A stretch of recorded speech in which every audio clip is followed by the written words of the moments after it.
ఈరోజు వివేకానంద రెడ్డి చనిపోయి దాదాపు 5 సంవత్సరాల పైన అయిపోయింది.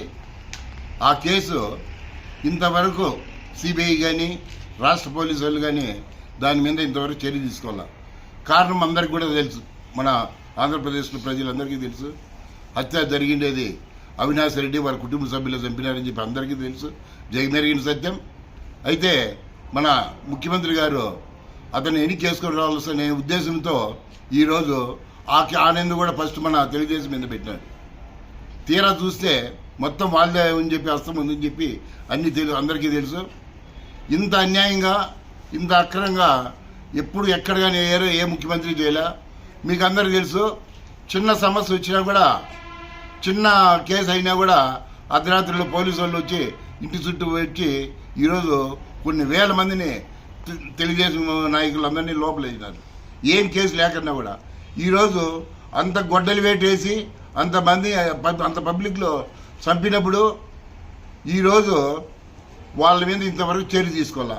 మొన్న కర్నూలులో హాస్పిటల్ కార్డు ఉన్నాడని చెప్పి సిబిఐ వాళ్ళు అరెస్ట్ అయిపోతే ఈరోజు వాళ్ళు ఇక్కడ వాళ్ళు పోలీసులు సహకరించలేదని చెప్పి ఆయన ఇంతవరకు అరెస్ట్ చేయాల.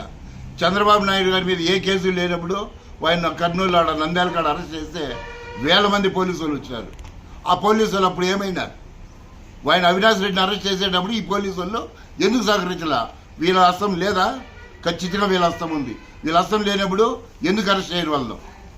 ఈరోజు సజ్జల రామకృష్ణ చెప్తున్నాడు, అయ్యా దాంట్లో ఆయనకి ఏం సంబంధం లేదు, ఇది తెలుగుదేశం వాళ్ళు సునీతారెడ్డికి తెలుగుదేశం మన చంద్రబాబు రాసిస్తే ఆయన చదవటాన్ని తప్ప ఆయనకేం తెలియదు అని చెప్పి ఈ సజ్జల రామకృష్ణ చెప్తాడు.